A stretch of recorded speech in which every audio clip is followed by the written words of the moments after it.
Добрый день, дорогие друзья! Мы рады приветствовать вас на канале «Взгляд в себя». Ведущие Анна Броди, Юрий Сорокин и Маша Комарова. Сегодня у нас в гостях Стас Тонне. Здравствуй, Стас. Здравствуйте, друзья! Здравствуй, Стас.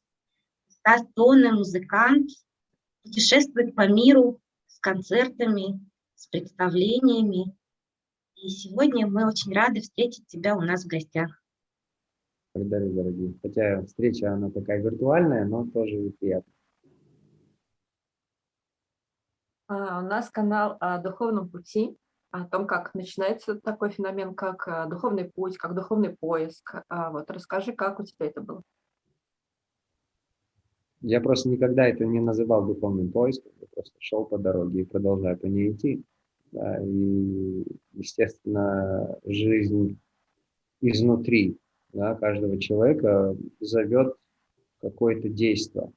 Да, то есть, конечно, мы можем использовать определенные термины и можем это называть умными фразами, но это просто позвало, откликнулось, позвало и куда-то двинуло, и куда-то нужно было переместиться, или нужно было на что-то посмотреть. Поэтому это, в общем, все продолжается. Да, просто, наверное, в какие-то моменты жизни каждому человеку нужно ответить на этот шепот внутренний. Иногда это говорится шепотом, а иногда это орет, чтобы мы что-то изменили и прыгнули. Да, и этих прыжков было много в моей жизни, но также, я думаю, в жизни каждого человека. Да, просто не все могут это просто даже обозначить, что это значит. Да. Ну, как-то такое вот видение, наверное. То есть в какой-то момент действие было вне зависимости от меня, когда моя семья уехала из Советского Союза. Да, в тот момент это не совсем зависело от меня, потому что мне было 15 лет. Но когда мне было уже 26, там уже стоял вот на этом обрыве я, да, который принимал решение. Или даже не принимал решение, а скорее отвечал на этот зов. Да, и эта поездка в Нью-Йорк в 2001 году, она на самом деле была решающей. А после этого было много этих прыжков, этих поездок. А где-то нужно было просто побыть в одном месте. То есть не обязательно бегать по всему миру, чтобы что-то в себе увидеть. Но это позже все пришло. В тот момент нужно было реально действовать, нужно было прыгать. А вот я это сделал. Были ли у тебя какие-то учителя, наставники или, может быть, какие-то книги, что-то такое? Наверное, как в жизни каждого, мы получаем, и я в том числе, получаю информацию отовсюду. Какая-то информация резонирует, какая-то информация приходит для того, чтобы напомнить о себе. Потому что, быть может, мы, да, что-то изучаем, но мы также вспоминаем что-то. Да? Поэтому, вот, говоря духовно, я никогда не думал о своем гитарном учителе, как о духовном учителе. Да? Но когда я уже встречался с ним в более взрослом состоянии, я понимал, что этот человек меня учил также духовности. Да? Этой духовности меня учит котик, с которым я могу находиться какую-то неделю в доме. Да? Потому что он мне много всего отражает в этом пространстве о себе. Да? Поэтому я не называл это никакой духовностью в тот момент, когда я, будучи ребенком, пришел к нему в 8 лет изучать гитару. Да, но когда я его встречал, уже мне было за 30. То есть я первый раз его встретил через 20 лет. То есть я уехал в 15, а встретил его в 25. В 35 первый раз, через 20 лет. И наши встречи периодически, когда я приезжал в Запорожье, либо в Киев, либо в Одессу, куда он приезжал на встречи, я понимал, что этот человек меня с детства чему-то учил. И я на самом деле не совсем понимал еще в тот момент чему, а он меня учил отношению к ребенку. Да, и я еще и задавал ему вопрос: а вы же видели, Сергей Борисович, что я дома не занимался? То есть ребенок дома не занимался, ему не было интересно играть гамму. Ему хотелось гонять в футбол, ему хотелось лазить по деревьям, или с девочками общаться, или с мальчиками где-то там играть в какие-то войнушки. Да, человек мне объяснял, что я не мог заставлять ребенка делать то, что он не мог делать. Но я мог постоянно привносить в его жизнь какой-то интерес, который бы его включил. Поэтому он всегда искал какую-то программу для меня, которая была соответствующей, которая резонировала с моим темпераментом. А это были танцы народов мира. Это были арабские танцы, аргентинские, бразильские, еврейские, испанские, французские, абсолютно разные. И то есть он в то время вводил в мою жизнь что-то, что мне было бы интересно. Назвать это духовностью в тот момент, конечно, я не мог. Но я могу сейчас это назвать, да. Он был очень глубоко духовный человек. Педагог, настоящий учитель. Да. То есть и точно так же за всю жизнь я встречал огромное количество людей, которые являлись своего рода духовными учителями. Сидел ли я с каким-то гуру за все эти годы? Да, я видел разных гуру. Остался ли я там? Нет. Да, как-то так. То есть у каждого свой путь, наверное. Расскажи, что такое музыка? Это предназначение или, может быть, это возможность для самоисследования? Или что это такое для тебя? Сегодня я вижу музыку как скорее изучение тишины, чем звука. Потому что все самое главное происходит не тогда, когда все гремит, а когда все спускается. Да. Когда 2000 человек могут сидеть 5 минут в абсолютной тишине между волнами. Вот там происходит настоящая музыка. Поэтому музыка в понимании того, что она есть вообще, я думаю, довольно искажено наше понимание этого, что есть музыка, что есть песня, что есть вибрация, что есть резонация, что есть эти волны, которые есть в абсолютно всем. Да, то есть мы думаем о музыке, что это какое-то произведение, которое мы слушаем, ощущаем на эмоциональном уровне, и оно что-то с нами делает, оно приносит какую-то радость, либо включает какие-то процессы внутренние. Да. Но это инструмент, который нам позволяет все это ощущать. Да. Мы можем это ощущать все просто слушая птиц, или океан, или тишину. Да. То есть у нас абсолютно разное понимание, что есть музыка. У людей, я говорю. То есть ты говоришь, что состояние, в которое человек попадает, слушая музыку или играя музыку, оно первичное. Музыка всего лишь инструмент. Мы Да. делаем ради состояния. Наверное, здесь также играет роль развития самого человека, куда он может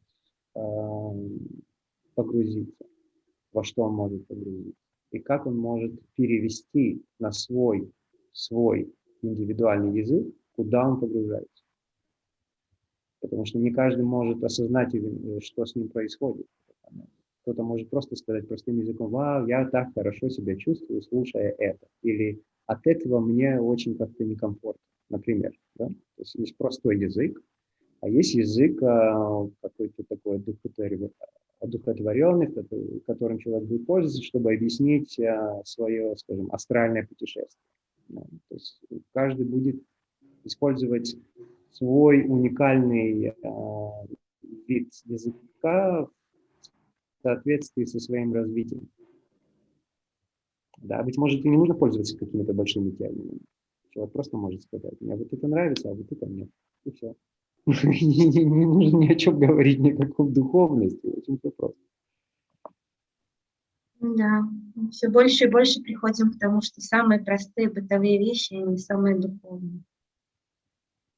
Нравится, не нравится. Я думаю, что вообще простота – это ключ к жизни.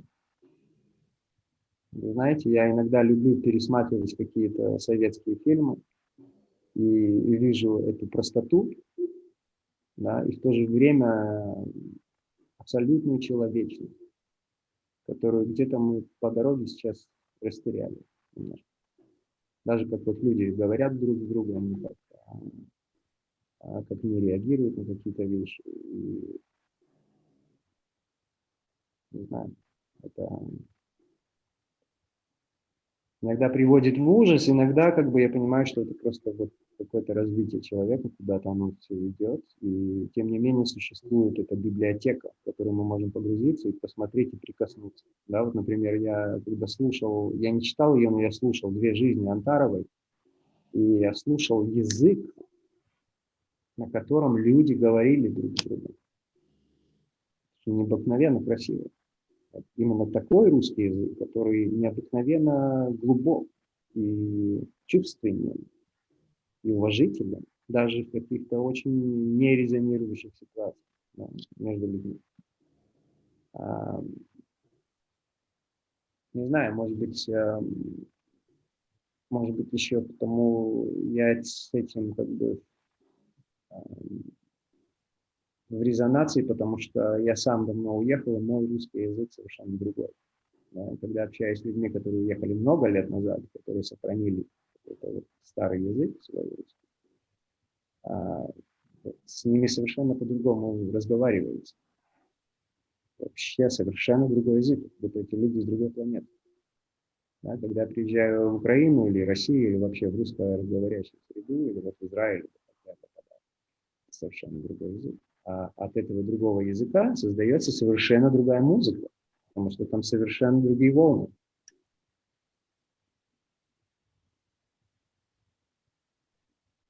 Знаешь, что еще интересно? Вот ты рассказывал, что у тебя в течение твоей жизни случались моменты, когда вот зов идет, да, изнутри, и ты просто прыгаешь.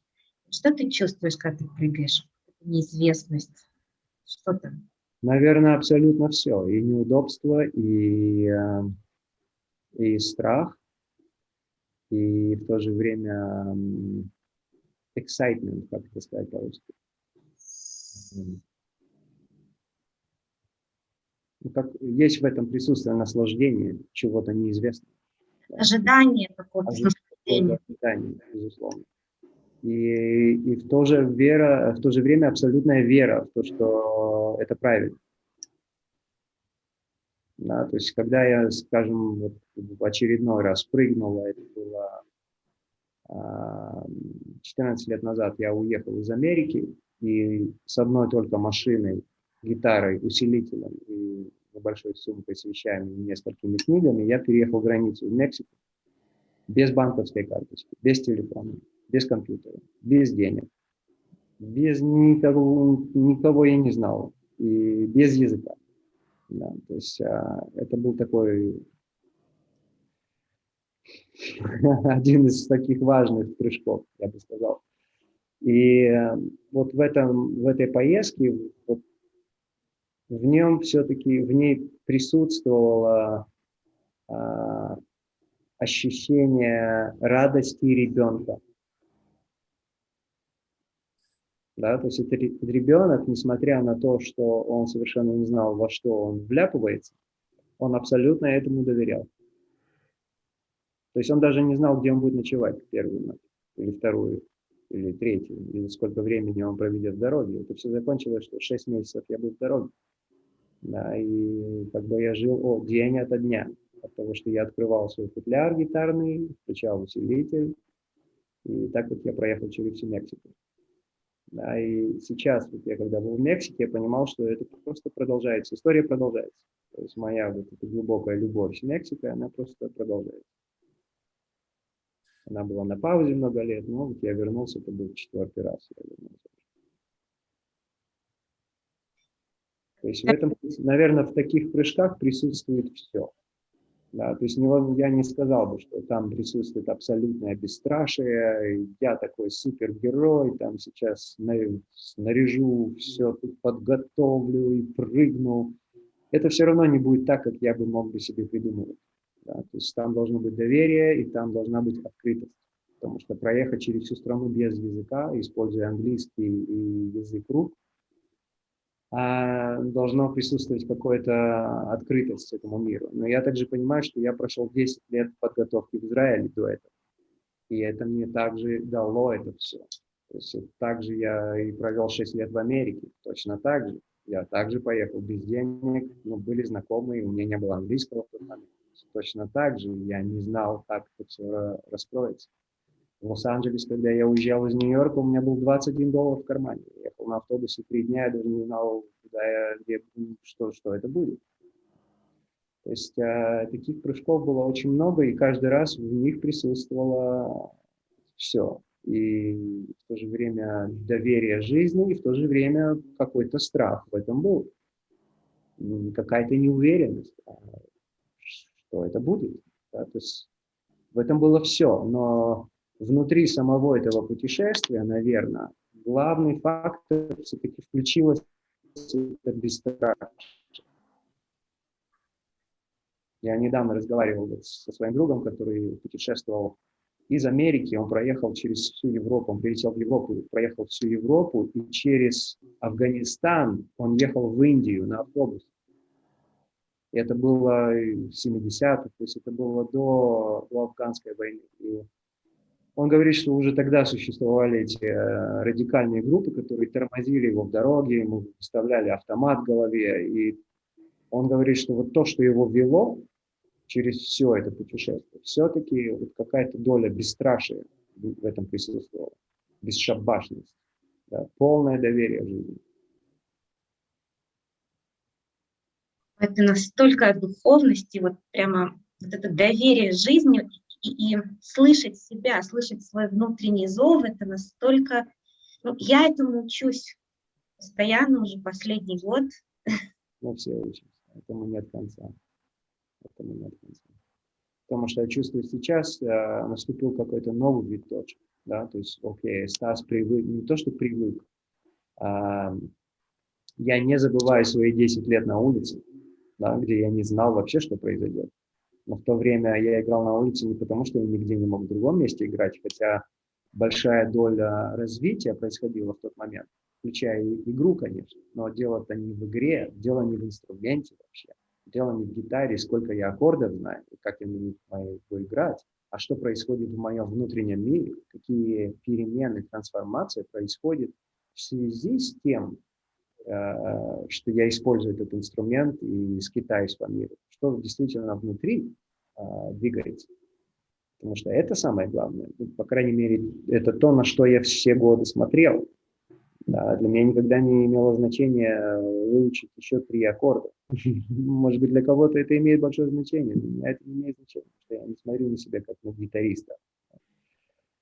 Но вот эти новые виточки неизвестного в жизни каждого человека проявляют себя. То есть эти 10 лет на улице я помню, тем не менее наступил новый период 10 лет на сцене, да, на фестивалях, на больших концертных залах, а сейчас это тоже закончилось. Да, то есть будет ли это еще, неизвестно. Как это будет дальше, непонятно. Да, то есть, но это не означает, что здесь жизнь заканчивается. Мы продолжаем развитие, мы продолжаем раскрывать новые тропинки, продолжаем раскрывать новые потенциальности, а также те вещи, которые давно ждут внимания к себе. Да, вот я занимаюсь пока этим. То есть у тебя практически нет сожаления, когда заканчивается какой-то этап и начинается следующий. Да? То есть он в предвкушении нового. Я думаю, что это наступает позже. То есть какая-то вот меланхолия наступает позже, вот об этом думаешь, что вау, можно же было использовать больше возможностей в тот момент, можно было сделать так по-другому и так по-другому. Но поезд ушел, то есть наступило новое действие. И вот ощущение закрытия цикла, оно у меня уже было в 2019 году в мае. Мы закончили тур в Стамбуле, и я своим ребятам, своей семье, с которыми я путешествую всегда, я сказал: ребята, я чувствую, мне нужно время для себя. Я не могу дальше сейчас. Вот осенний тур я просто не смогу делать. Мне нужен год. Мне нужно время для себя.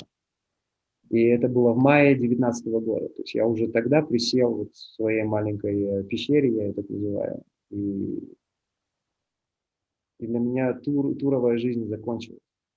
Ну, а все, что дальше стало происходить во всем мире, вы сами знаете. Поэтому я думал, это ретрит мой личный, а он оказался глобальным.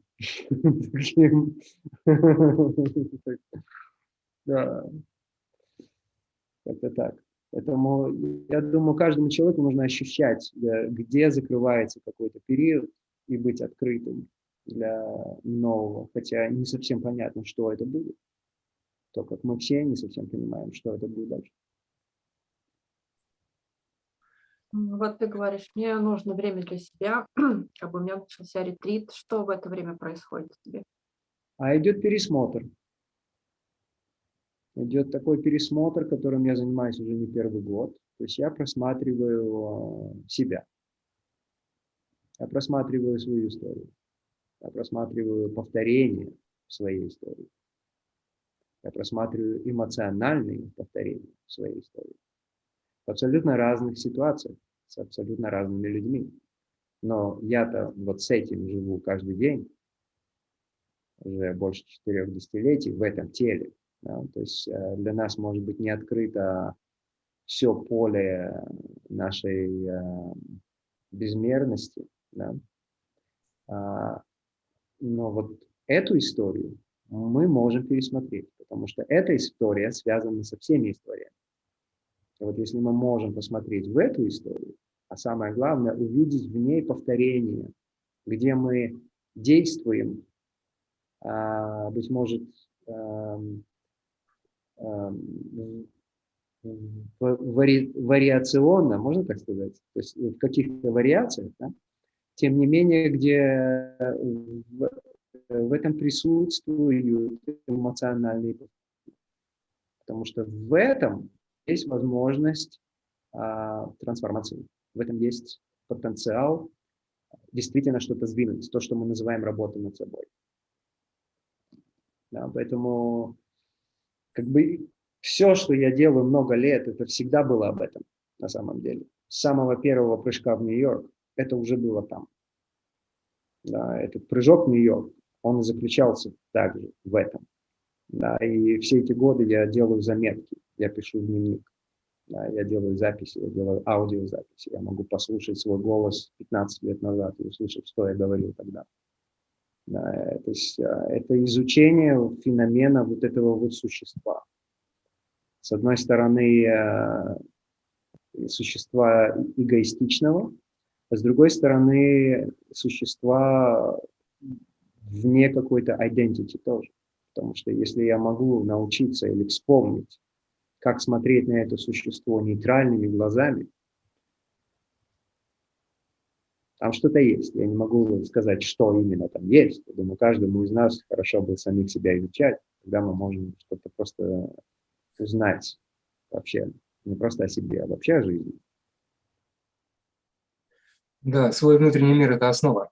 А вообще у тебя физическая реализация – это только гитара и музыка? Я думаю, любая реализация творческая, есть реализация, любая реализация. Да, то есть я не называю, например, концерты концертами, это называю церемонией, да, это ритуал, это не концерт, это не такой песни и пляски, хотя это также и это.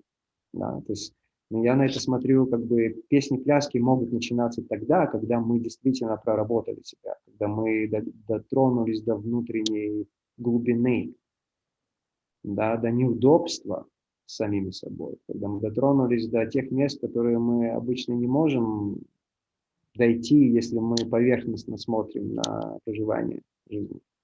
Да, и вот тогда мы можем это праздновать. Когда мы туда дойдем, когда мы туда погрузимся, тогда мы можем праздновать.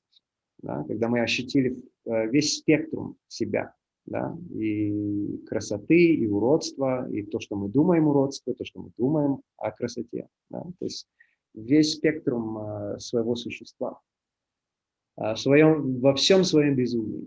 Да? Поэтому выражаться это может абсолютно разными способами. То есть для меня это неразделимо всегда было игра на гитаре и письмо. То есть столько, сколько я играю, примерно столько же лет я пишу. Да, то есть я залез и нашел, скажем, свои детские записи, которые у меня есть. Да, или я стал изучать свои дневники, которые у меня собраны за 20 лет. И просто их пересматриваю. Да, это еще вот одна из моих тропинок, которыми я иду. На самом деле письмо и музыка шли параллельно, абсолютно. Вот то, что я проживал через музыку, и это раскрытие себя и как бы возвращение этого ребенка, который вдруг нашел какой-то свой инструмент, это все описывалось. Да, то есть эти все дневники, они шли вот с того времени. И на самом деле я писал еще с детства. То есть это всегда было в моем поле. Я даже поступал на факультет кинорежиссуры в Тель-Авиве. И собирался, в общем, это изучать. И я попал тогда на фильм-сет. И меня это очень включило. Я понял, что это мой мир. И как бы я там проучился год, но потом эту школу закрыли, они там не набрали на следующий год народ, и я уехал в Америку. Да, то есть для меня приезд тогда в Америку был связан, в общем-то, с кино, с письмом, со сценарной историей. И то есть я как бы немножко это отложил, но не совсем. Потому что все то, что я проживал эти 20 лет, будучи в дороге, играя, я описывал в письме.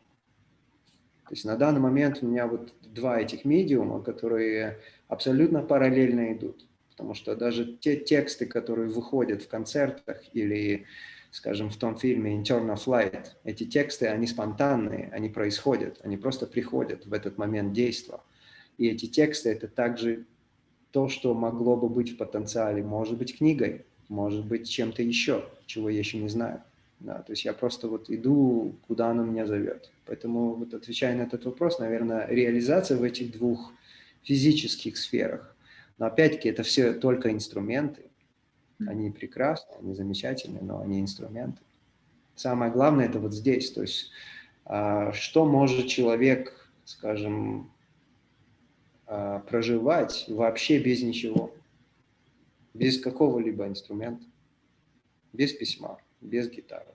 Без ничего. Вот я останусь, я, скажем, в каком-то пространстве без ничего. Во мне же все равно будут проходить какие-то процессы. То есть здорово, что у нас есть все это здесь, да, и намного больше у нас есть эти штучки, у нас много всего есть в этом мире, с чем мы играемся, да, но дело не в них. Мы просто иногда забываем, наверное, что дело не в них.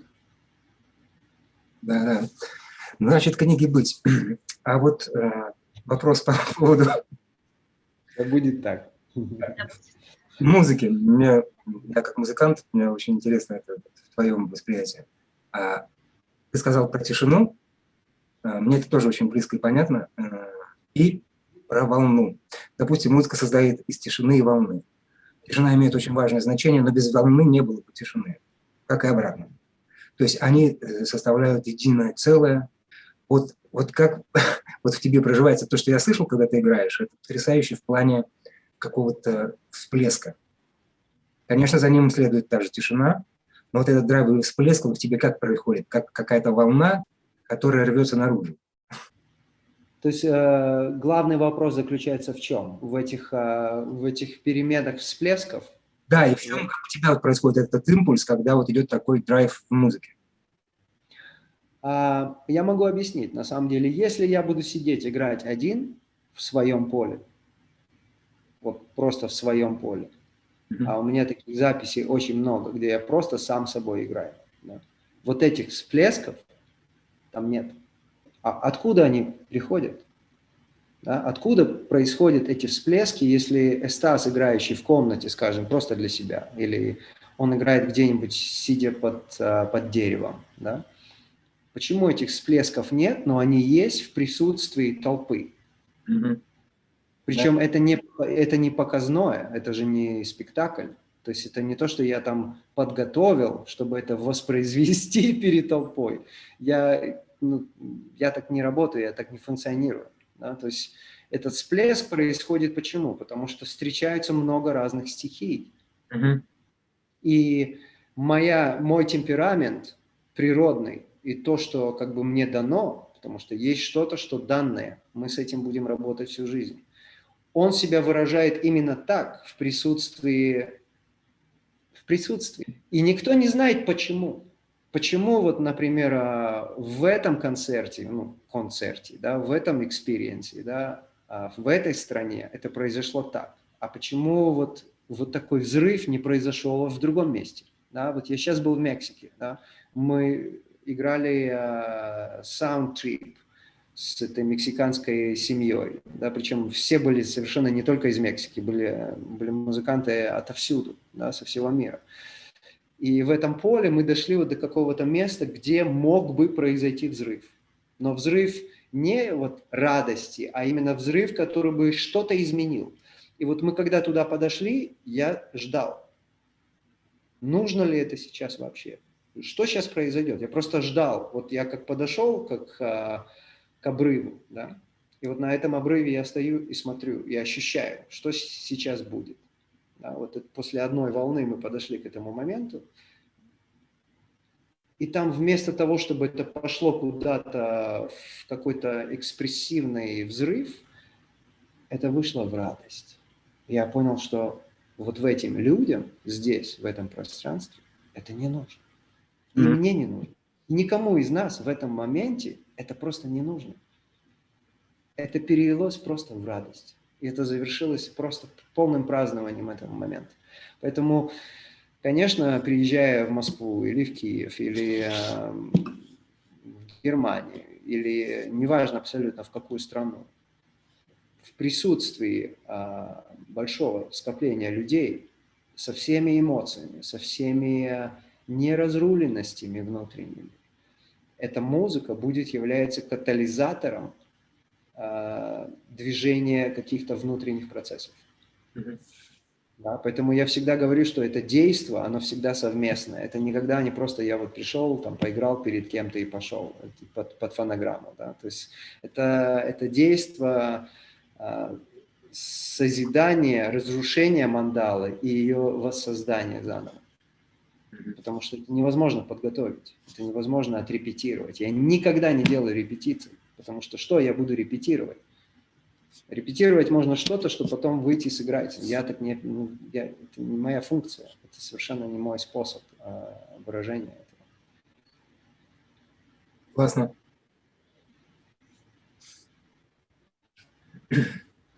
Я догадывался.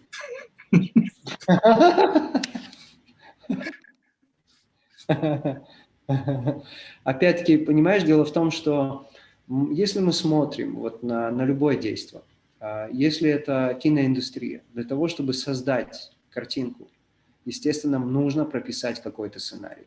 Да, для того, чтобы огромное количество людей собралось вместе и сотворило это видение. Да?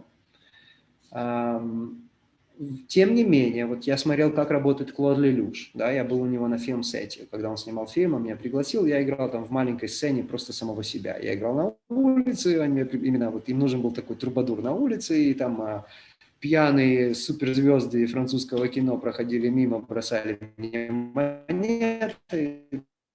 Я посмотрел, что делать внутри.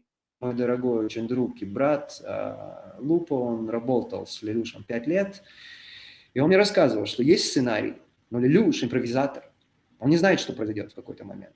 То есть да, должен быть сценарий, но где-то обязательно должно быть дыхание жизни. Поэтому я отношусь к музыкальному вот этому действию, к этому ритуалу, к этой церемонии также. То есть какие-то вещи я однозначно знаю. Я знаю этот потенциал. Но как это произойдет? В каких стихиях, в присутствии каких стихий? Куда это нас заведет? Сколько времени это действие произойдет? Я не знаю. Вот столько, сколько оно должно прийти, вот знаешь, это как, если не вмешиваться в природу, если не вмешиваться в дождь, хотя сегодня есть технологии, которые это уже начинают контролировать, но, скажем, мы ощущаем ветер, сильный ветер. Да? Вот столько времени, сколько должен этот ветер быть в присутствии, столько этому быть. Да, но мы, конечно, понимаем, что мы люди в концертном зале, у нас должно быть 2 часа, потому что всем надо идти домой, бабушки должны вытереть все полы, и нужно ехать на трамвайчике домой. То есть там уже включается вот, милосердие к этому всему процессу. Окей, хорошо, значит, мы можем это как-то скомпоновать на 2 часа примерно. Да, вот в Мексике мы сейчас играли, это было 3 часа, скажем, но это был поток, там не было ограничений временных. Да, но присутствие какой-то структуры все равно, тем не менее, должно быть. Просто чтобы дать ощущение этому храму, что он существует. Да, то есть я смотрю как на храм без дверей и без стен. То есть я вот много раз говорю об этом с разными людьми, и для меня всегда это не меняется. То есть для меня это храм, в котором нет стен. Это как греческий храм. Да. Есть место для воздуха, для ветра, для стихий, для птичек, для бабочек, для собачек заходящих или кошечек. Да. То есть есть место дыхания.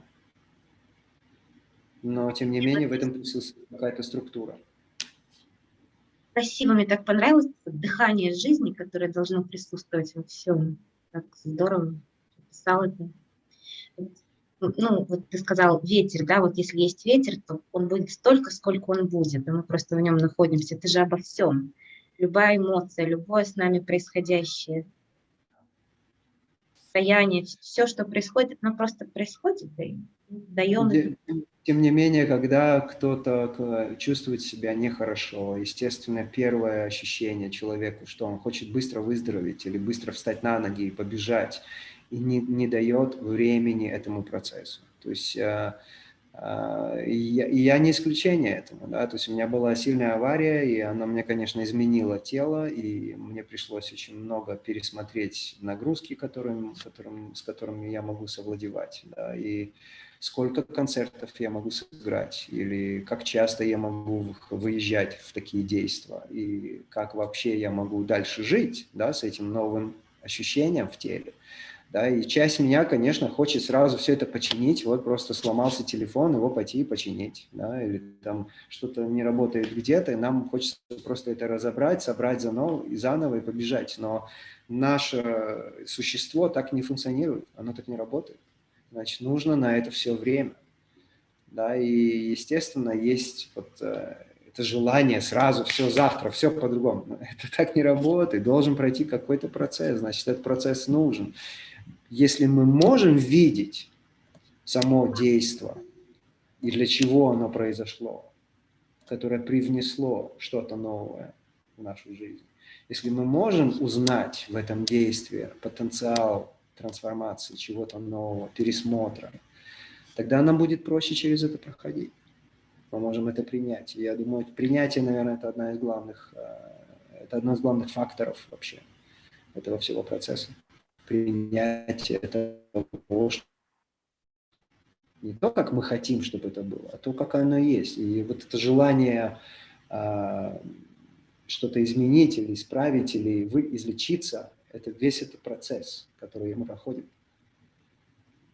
Очень, очень все заморочено на самом деле, но все, если бы мы были этому обучены, если бы нам давали какую-то книжку правильную сразу, да, или бы просто нас бы правильно как бы в этом мир принимали и создавали нам эти базы, эти основы, эти просто минимальные вообще вещи, пребывания, инструкции, как бы сказать, да, пребывания на земле. Просто минимальные. То есть я понимаю, что вот в древние времена, наверное, все-таки в более таком общном состоянии, где была община, да, куда человек шел? Он шел к старцу, либо к старице, да, и разговаривали с пожилыми, разговаривали со старейшинами, да, брали совет у человека, который мог действительно посоветовать человеку что-то. Или могли увидеть, вау, вот этот ребенок приземлился в этой семье, у него такой вот потенциал. Поэтому ему дают такое имя. Не просто дать ему имя в честь дяди Саши, а дают ему имя, потому что оно что-то значит действительно, потому что это идет в соответствии с духом этого человека.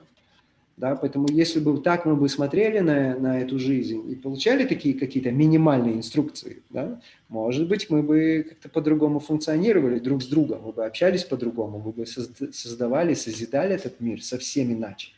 Да, но нам приходится тыкаться много лет и выживать какие-то безумства систем, которые человечество создало. И где-то все равно находить свой путь, в любом случае. Да, просто много приходится тыкаться. Очень приходится много тыкаться и не понимая, как нам здесь быть вообще. Мне вот как раз интересно, именно вот стало интересно. Раньше очень пугало, а сейчас стало интересно вот неизвестность. Я стала видеть в неизвестности, ну вот я знаю только то, что было со мной до, и то, что со мной происходит сейчас. То, что со мной будет через секунду, уже неизвестно. Можно предполагать, но на самом деле это только идеи. Вот раньше меня это очень пугало, я даже взрослеть боялась из-за этого, хотела оставаться маленькой. А сейчас мне это стало так интересно, я стала видеть в этом потенциальность такую. Просто там целый большой набор, как взяли фильм, нарезали его на кадры, вот так наложили все вместе, и видишь только один кадр, то, что сейчас происходит, этот момент. А там за ним такая потенциальность, и ты не знаешь, что там. И это так интересно. Да, да. Ну, наверное, я думаю, что говорят, да, что люди с возрастом вот этот интерес теряют. На самом деле человек действительно исчерпывает себя тогда, когда у него исчезает этот интерес. И неважно, сколько этому человеку лет, у него может быть этот интерес всю жизнь, до огромного километража, если человек проходит большой километраж, да, а бывает человек стареет и в 40, и в 30 лет. Да, и потом что-то с человеком происходит, и этот интерес возвращается, либо нет. Да, либо человек просто уходит из этого тела. Либо вот этот интерес проходит через всю жизнь. Да, то есть кто-то этот интерес реактивирует в связи с абсолютно различными какими-то проживаниями и сложностями также. Да. А кто-то, быть может, и нет. Я не знаю. Вот я каждый раз, общаясь с более старшими людьми, вдохновляюсь. Потому что, наверное, это благословение, да, иметь в жизни людей, которые вот идут впереди, физически которые идут. Да. Вот Майкл Шриф, он со мной приезжал в Питер, в Москву, это барабанщик Сантаны, ему сейчас за 70, я недавно ему звоню и говорю: Майкл, что ты делаешь? Он говорит: я тут изучаю новую какую-то программку, я вот думаю, как бы мне тут записать это, как бы мне тут сыграть это. То есть его мозг продолжает развиваться, ему интересно. Да? Он там думает, куда бы мне поехать еще. Несмотря на всю эту глобальную историю, он все на это очень трезво смотрит. Тем не менее, в человеке есть желание жизни и развития. Да, то есть, и он не один такой. То есть я встречаю таких людей, в которых вот это бурлит. Значит, это возможно. Это возможно и в 70, это возможно и в 80. Есть много таких историй. Да, есть потрясающие люди, которые показывают нам, что это да, возможно. А можно быть и в 30 абсолютно закрытым. Бояться сделать один шаг, пока что-то изнутри не заинтересуется. Что-то не включится. Да, мой педагог тоже, я вот сейчас вспомнил, за 70 лет постоянно придумывал какие-то проекты. Все время нас звал участвовать, играть.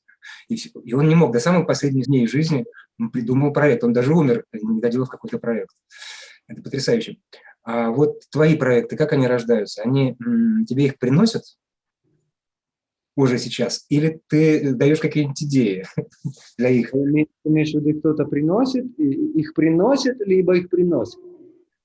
Либо их приносят. Их по-разному приносят. У тебя происходит? Нет, я просто послушаю и буду смотреть, куда, отсюда или оттуда ждать. На самом деле, вот их приносят вот оттуда, это очень редко происходит, потому что у меня просто нет на это времени.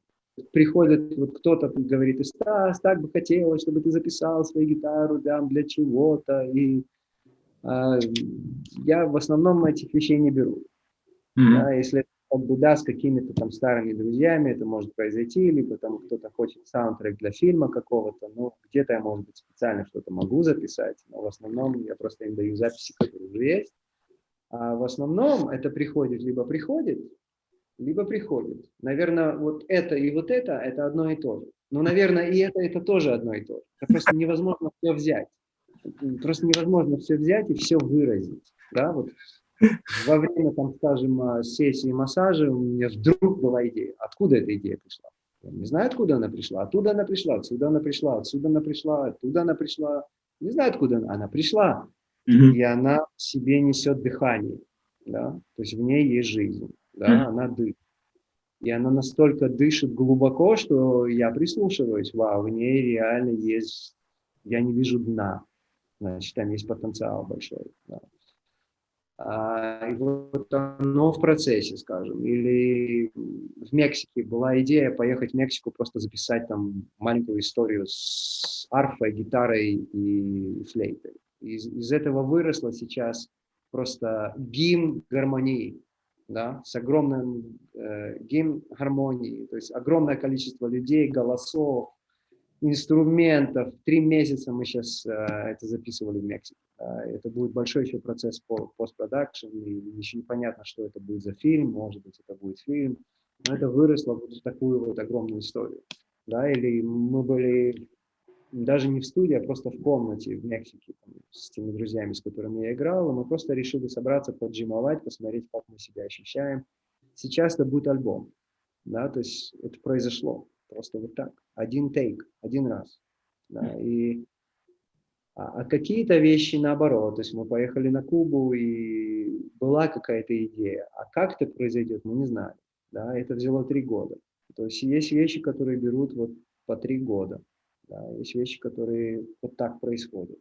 То есть непонятно, кто чего куда приносит, но я чувствую, там есть какая-то энергия. Вот как был сейчас какой-то скетч из Гималаев, я его записал там 11 лет назад в Гималаях. Просто был скетч, и он, вау, что это? Я не знаю, что это.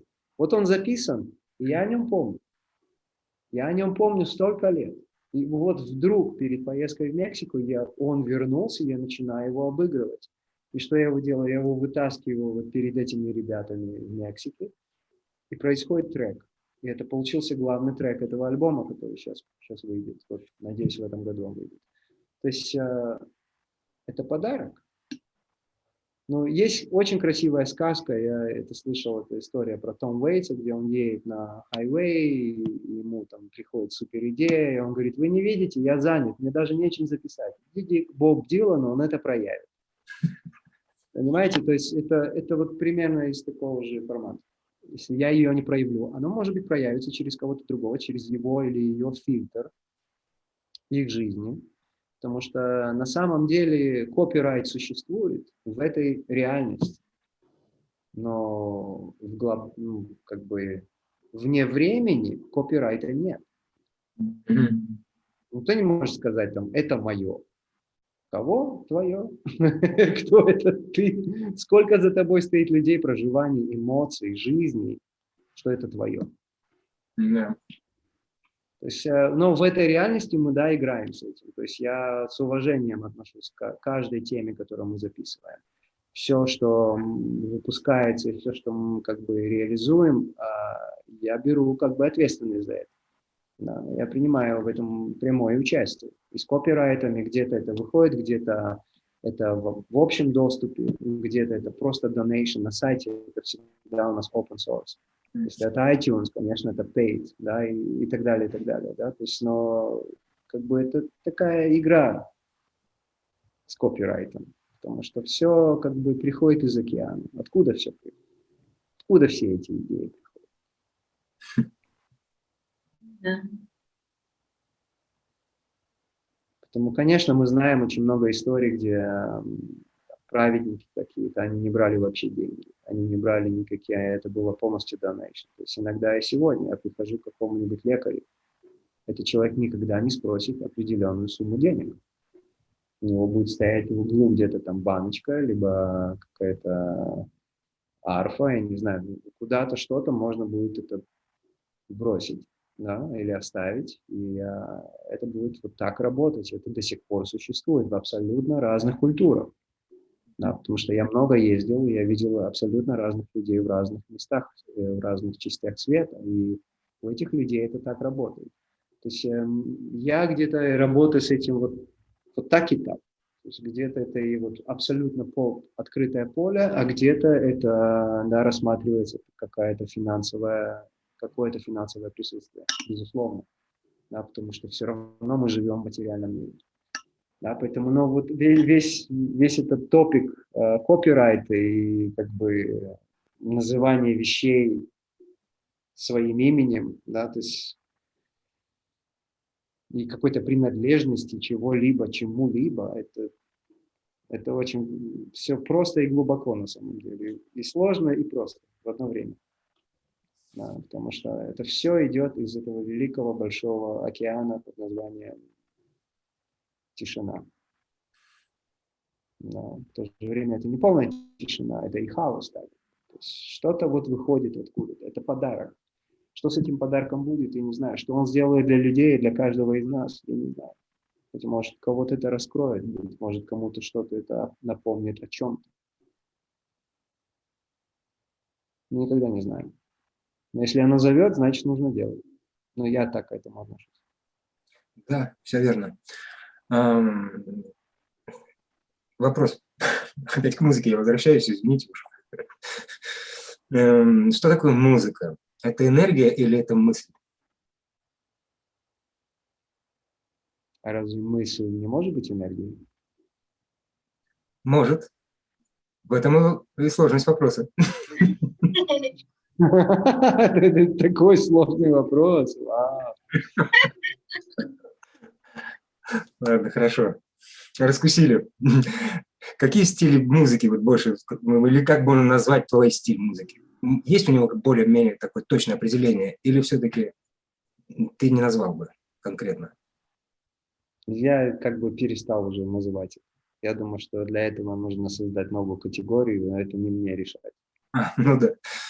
Дело в том, что в начале, конечно, когда, будучи ребенком, я играл на классической гитаре. Да, то есть сегодня я понимаю, что многие гитарные, как их сказать, обозреватели, они будут, так сказать, смотреть на Стаса, играющего на акустической, там, нейлоновой струнной классической гитаре. Хотя для меня это вообще никак неправильно, потому что это не моя история. Я просто играю на классической гитаре, используя очень много всяких красок. Я это смотрю как на красок.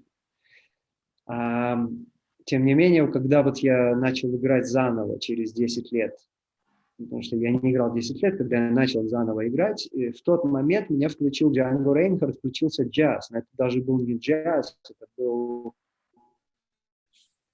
цыганский джаз. И даже не цыганский джаз, это было вот что-то, вот это вот древнее странствующее, которое больше резонировало с русскими цыганами, конечно, чем с французским джазом, да, для меня. То, что во мне включилось, когда я услышал Джанго, и это то, с чем я рос на самом деле. Да, потому что я танцевал цыганочку, когда мне было 7 лет. Да, то есть у меня это было уже тогда. Откуда, я не знаю. Я не знаю. Это может быть зов предков, не знаю откуда, но это всегда у меня было. Поэтому, когда эта реактивация произошла, это включило какую-то определенную стилистику, естественно. Да. Будучи в Нью-Йорке, и в этом одиночестве, и в этом вот поиске, конечно, это был блюз. А что это могло быть еще? Да, это был блюз. И я тусил с блюзменами в Централ-парке, пока они там продавали траву, он мне показывал какие-то блюзовые свои истории, я мог с ним немножко джимовать, то есть это был блюз.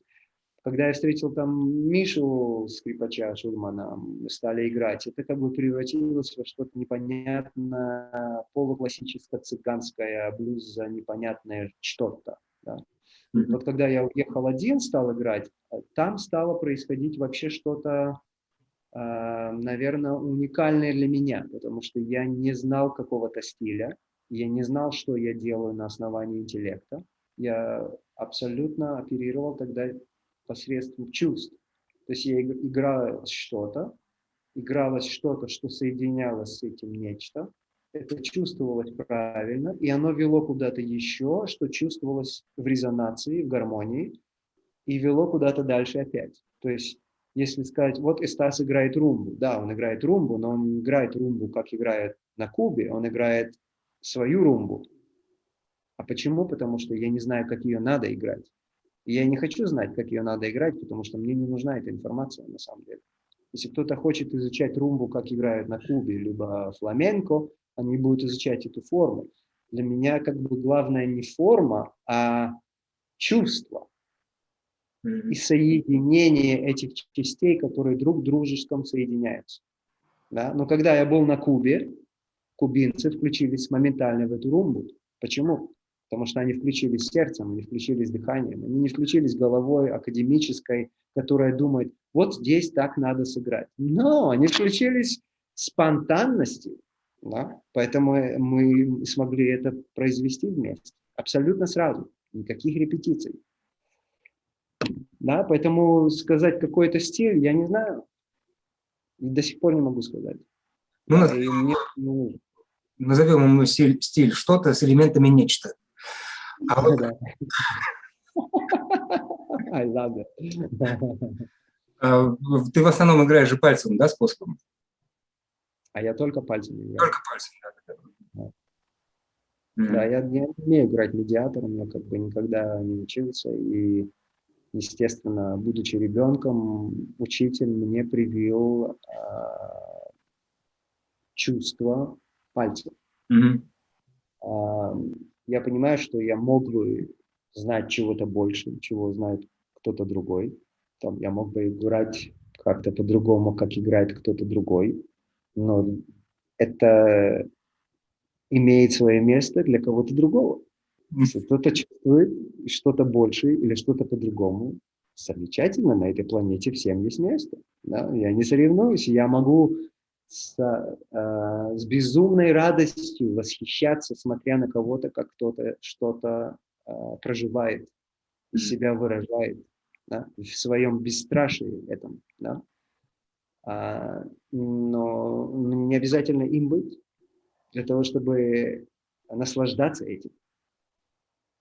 Да? Да. То есть это так же примерно как, ну, потому что в гитарном мире, как и в любом мире искусств, есть вот этот вот competition, есть это соревнование, да, то есть там кто-то делает вот так, кто-то делает так, то есть это то же самое, я бы сказал, я смотрю на какого-то потрясающего танцора и говорю, вау, я так тоже хочу, или я так тоже могу, но для того, чтобы я так мог, мне нужно жизнь провести в этом, да, то есть мне не обязательно восхищаться этим, чтобы, чтобы это проживать самому, это не обязательно совершенно. Также и в любом стиле гитары, то есть можно наслаждаться чем-либо и быть просто вот в этом. То есть я могу наслаждаться в том, что я могу остаться на 2 аккордах, играть их полчаса, и на эти 2 аккорда может зайти огромное количество музыкантов и создать потрясающие вещи. Мы можем играть эти бесконечные вариации 2, 1, 3 аккордов. И дело здесь не в том, кто что знает, а в том, насколько мы растворимся в этом единстве. В то же время индивидуальность, потому что каждый из нас индивидуален, но у нас есть потенциал растворения всем вместе. Да, точно. На самом деле, то, что сейчас происходит во время нашего разговора, у нас такое единство создалось, и при этом каждый из нас индивидуален, и это во всем вот так. Да, наверное, если не мешать. Да, если вот не мешать этому, если не анализировать и включать, и кричать, я хочу, чтобы было вот так. Это не происходит. Просто не мешать. Это самое сложное. Да, это очень непросто быть человеком. Очень непросто. Как оказалось. Я думаю, мы все, наверное, этого хотели, но это очень непросто. Тем не менее, это восхитительно. То же самое. Невероятное путешествие в мир физически. А можно я тебя спрошу не о музыке? Потому что ты такую вещь сказала, ну, мне очень заинтересовала. Ты рассказывал, что ты путешествуешь много по миру и встречаешься с разными культурами. Что в тебе включается в разных культурах? Я думаю, что самое глубокое проживание любой культуры это ее человечность. Мы же не обязательно должен говорить на одном языке, да? В какой-то культуре бывает, мы попадаем в какие-то страны, мы не можем говорить на этом языке. Да? Тем не менее, в каких-то определенных действиях, взгляде, в связи мы можем встретить эту человечность. Да, это было бесконечное количество раз, я попадал в какие-то места, и я просто не знал пока, где будет выход из той или иной ситуации. И обычно в те моменты я просто брал гитару, садился и играл, ждал, пока что-то разрулится. Да, если не было этой гитары, я просто сидел и ждал, и вот смотрел, что произойдет. Если у меня было терпение. Если этого терпения не было, это всегда как бы разруливалось по-другому, намного сложнее. Да? Вот если это терпение было, подождать, то тогда вот раскрывалась эта красота, эта человечность. Это просто зависит от того, через какой фильтр я воспринимаю тот или иной момент. Мгм. Через какой фильтр. То есть я вижу какого-то человека, он может выглядеть грозным, да, или там, скажем, вот есть же в русскоязычном мире восприятие людей по одежке. А оно в разных культурах совершенно по-другому работает. Пришел какой-то дядя в шлепанцах, в шортах, да, с волосатой грудью, он там супермиллиардер вообще, да, а никто в жизни бы этого не сказал. Да. То есть это совершенно это особенность другой культуры. И могу ли я через свой фильтр чистоты обратить внимание на то, что действительно, кого я перед собой вижу? Да, вот когда я читал Антарву, тогда слушал эту книгу, то есть я видел, что там идет постоянное напоминание встречи с людей, как встречи с Божественным во всей встрече, в каждой встрече. Но нас этому не научили. Может быть, кого-то, да, в каких-то отдельных культурах, быть может, да, но в основном, конечно, людей к этому не подготовили, увидеть это Божественное абсолютно во всем. И видеть это не через свой фильтр. Мы видим какого-то грозного дядю, да, который себя так или иначе ведет. И, естественно, наш фильтр будет воспринимать эту картинку, то, как мы реагируем в соответствии с каким-то нашим прошлым, похожим. Да? Мгм. То есть это и есть фильтр восприятия. Да. Да? А быть может, этот фасад, он растворится раньше, чем мы даже можем себе представить. Да? Либо этот фасад, он такой и есть, но мы можем увидеть в нем совершенно что-то другое, если мы смотрим без этого фильтра. Да. Мне когда-то помогла женщина в Мексике.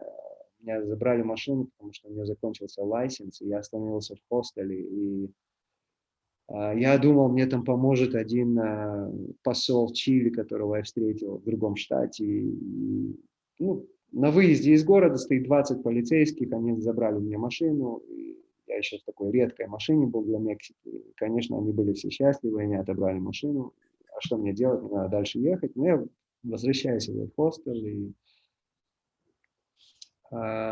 звоню этому послу Чили, и он говорит, да, конечно, приезжаем, мы тут сейчас все разрулим. Я приезжаю в другой соседний штат, и он мне ведет там по всем своим инстанциям, знакомым, там супер вообще люди в больших чинах, и они не могут это разрулить, потому что там должен быть определенный документ, который выдается только на границе.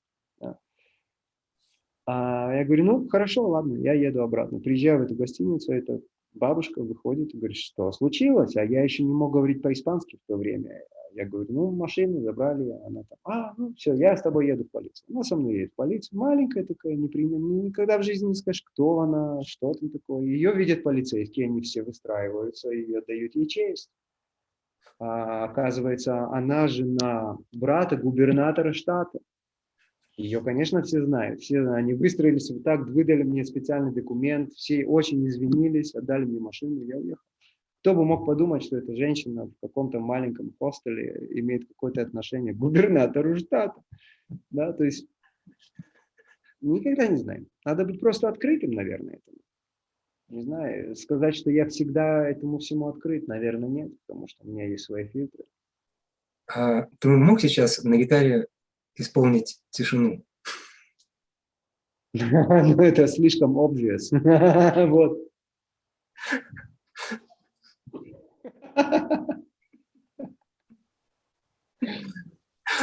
Ну, скажем, дело же не в том, что в тишине. То есть мне очень интересно иногда смотреть на, скажем, сегодня включилась история мантр. Очень многие артисты, известные и неизвестные, включились в историю индийских мантр в основном, потому что это какой-то определенный формат, который позволяет людям дотронуться до определенной вибрации. Поэтому вот мы, когда говорим дотронуться до тишины, почему еще в мантропении это происходит? Потому что это ощущение единства происходит через пропевание определенных слогов, да, или слов совместно создает определенное поле. Да? Но ведь это присутствовало не только в Индии, это присутствовало везде. Да? И вот там мы можем действительно ощущать тишину. Так, да? Там есть вот это единство, там присутствует общность, естественно, да, единство, и там же присутствует тишина, там есть глубокое уважение к этому пространству. Медитативная игра может быть также и в супер быстром темпе происходить. Потому что дело не в медитации, что медитация представлена в очень медленном, очень размеренном темпе. Дело же не в этом только. Да, то есть, потому что есть соединение вот мантра пения, медленного темпа. И что значит медитативное? Потому что это может быть и быстрая игра, да, и вот после этой быстрой игры наступает вот это. То есть дотрагивание до этой тишины. Но эта тишина на самом деле, она может не только проявляться физически. В этот момент тишины, так сказать, трава зеленая, да? Или голубое небо, какое оно голубое. Да? То есть эта тишина может быть и внутри меня, когда я иду в сумасшедшем темпе.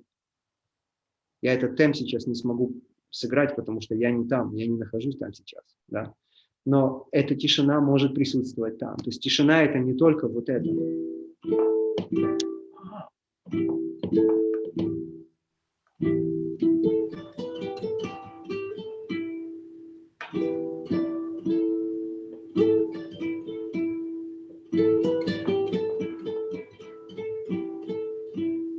Вот мы говорим, а вот теперь наступила тишина. Нет, тишина там уже есть сейчас. Во время этой игры есть тишина. Вот я об этом говорю. Да? То есть дело здесь не в темпе, дело не в том, чтобы петь мантры и говорить, вот после них наступает тишина. Может ли быть тишина там внутри, во время этого действия? Вот та тишина. Да, вот мы можем туда войти, да, и, быть может, не сразу в первые там 5 минут эта тишина себя проявит. Да, потому что мы живем, мы окружены всеми этими девайсами, Wi-Fi, то есть мы все время находимся в этом базе, постоянно. Поэтому, да, это пространство, неважно, это будет мантры индийские или не индийские, но тем не менее, да, они дают нам возможность погружения, очищения от этого дисторшена. Да. А там, оказывается, эта тишина есть. Да, но она не только выявляется белый стол белый. Нет. Она там уже должна, она уже там есть. И во время этого и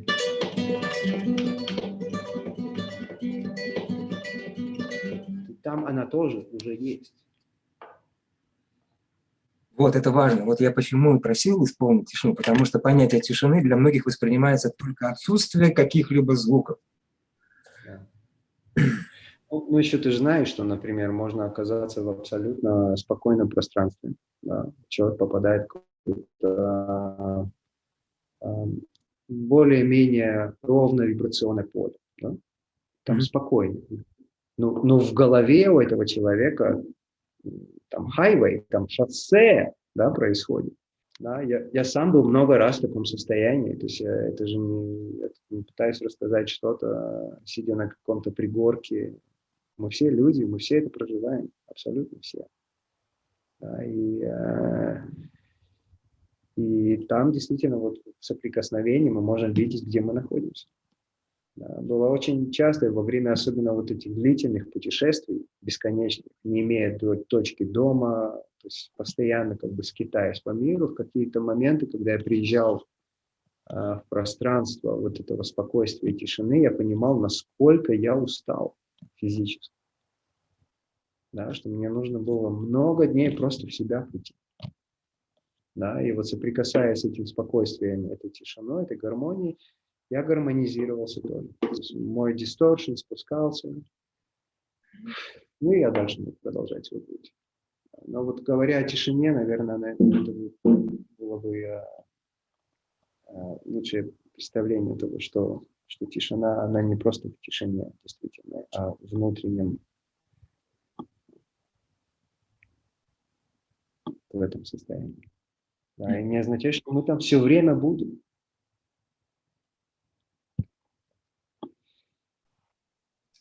А не потому ли называют тишину иногда звенящей, когда она наступает после вот этого безумия, шумов, криков, голосов? Да, наверное, это также возможность для нас ощущать это внутри себя.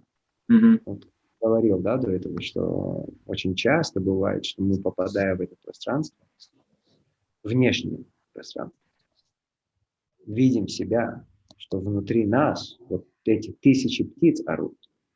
Мы вроде как в супер красивом каком-то гармоничном месте находимся, натуральном. А внутри нас там столько всего происходит. Да, это тоже бывает так. Как быстро мы можем вернуться, это вот, и, может быть, это просто нужно прожить, так, да, то есть, не знаю, каждый раз это все равно будет импровизацией, невозможно полностью ко всему подготовиться, невозможно. Даже если нам дали инструкцию, наверное, бы невозможно было полностью по ней жить, невозможно.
Ну, как-то так, дорогие.